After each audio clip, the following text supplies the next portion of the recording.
In Enoch's day, the Lord called his people Zion, because they were of one heart and one mind, and dwelt in righteousness, and there was no poor among them. Attaining such a level of righteousness is a gradual process. We must learn individually to live the principles of the gospel.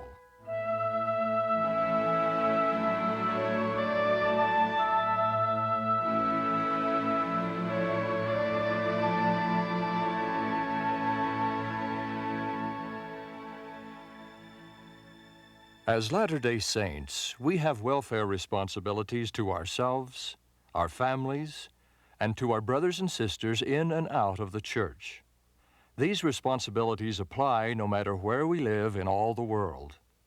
They include work, self-reliance and provident living, and giving of ourselves and our means in caring for the poor. These principles do not change. They represent the Lord's welfare plan for His children and have applied in every dispensation.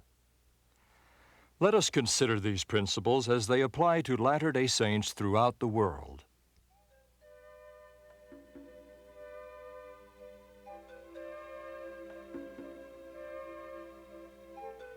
I'm glad to be able to go to work every day.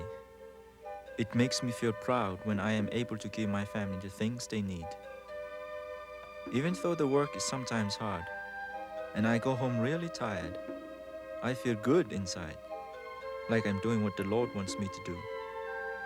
My job may not seem very important, but it's something I can do well. I like that. I think it's important that children learn to work so they can take care of themselves. My wife and I try to teach our children to work by giving them jobs to do. We work with them too. This brings our family close together and gives a feeling of love. I want my children to get a good education so they can have good jobs when they are older.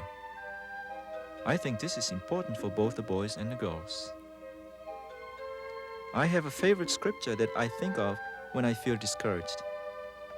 Be strong, therefore, and let not your hands be weak, for your work shall be rewarded.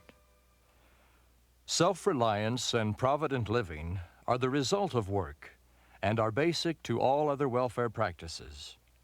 Self-reliance means providing for our own needs. No true Latter-day Saint will ever willingly shift the responsibility of caring for himself or his family to someone else. Church members must also learn to live providently.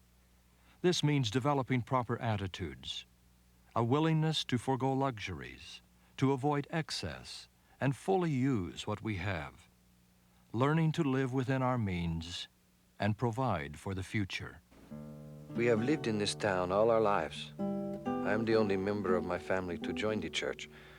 I want to be able to take care of my family now and in the future too. That's why I study. Soon I will have my degree, then I will be able to earn a better living. I want us to be self-reliant like the church teaches. It is hard to work and go to school at the same time, but I know it will be worth it. We have to budget our money. Sometimes we can't afford to do the things we'd like, but it's good to know that we can live on what we have. We have a small garden behind the house. It's fun to work together, and we're learning to store some food, as the prophet has told us. When our children are older, I will tell them to do the same things we are doing. I know that life will be better if they do. We want our children to be able to serve missions, and that will take a lot of money. As soon as I can finish school, we're going to start saving for that. I am thankful for the gospel because it helps us prepare for the future, and it also helps us to live better now. As church members become self-reliant and learn to live providently, they are more able to give of themselves and their means in caring for the poor. Unless we live these principles, we will not be able to help others. How can we give if there is no surplus? Food for the hungry cannot come from empty shelves. Money to assist the needy cannot come from an empty purse. Support and understanding cannot come from the emotionally starved. By practicing self-reliance and provident living, we not only meet our own needs, but have the means to help others as well. There is an interdependence between those who have and those who have not. The process of giving exalts the poor and humbles the rich. In the process, both are sanctified. When I first met Linda, she wasn't very friendly. She and her husband were members of the church, but not active. She had recently had surgery, and I asked if there was anything I could do to help. But she refused, said her husband could handle things. He was out of work and was home a lot. Well, I thought, at least I offered to help. But the Spirit whispered there was more that I could do. She seemed so defeated. I finally convinced Linda to let me wash just a few loads of laundry in exchange for something she could do for me.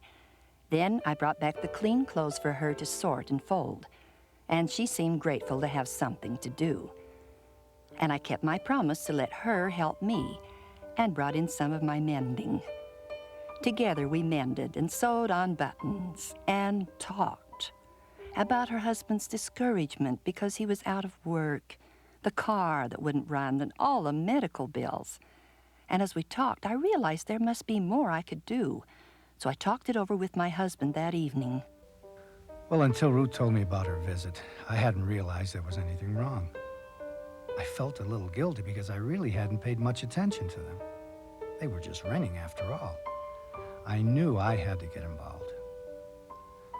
The husband, Mike, was really down. He'd been looking for work, but without a car, it's hard to get to interviews. Our son Steve was pretty good at auto repair, so we spent all day one Saturday working on that old clunker. Mike really opened up as we worked. I decided I'd talk to the Elders Quorum president about his job problem. Jerry's call was the first I knew the family lived in the ward. We visited him as a presidency and together developed a plan of action. One of my counselors had a custodial service, and he was able to use Mike part-time until he found something else. It didn't pay a lot, but it helped. I asked the other members of the quorum if they could watch out for openings where they worked. Within a few weeks, Mike had a new job. Marvelous things can happen when we extend ourselves in compassionate service to those in need. As we apply these welfare principles, we will be able to help others enjoy the blessings of the gospel.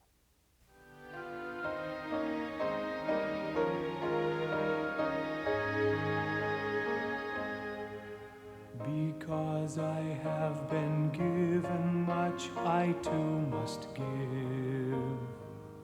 Because of thy great bounty, Lord, each day I live. I shall divide my gifts from thee with every brother that I see who has the need of help from me. Because I have been sheltered, fed by thy good care, I cannot see another's lack and I not share. My glowing fire, my loaf of bread, my roof safe shelter overhead, that he too may be comforted.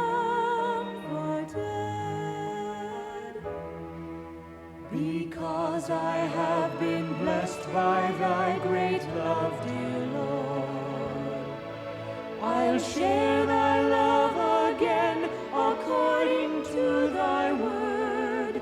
I shall give love to those in need. I'll show that love by word and deed. Thus shall my thanks be thanks indeed.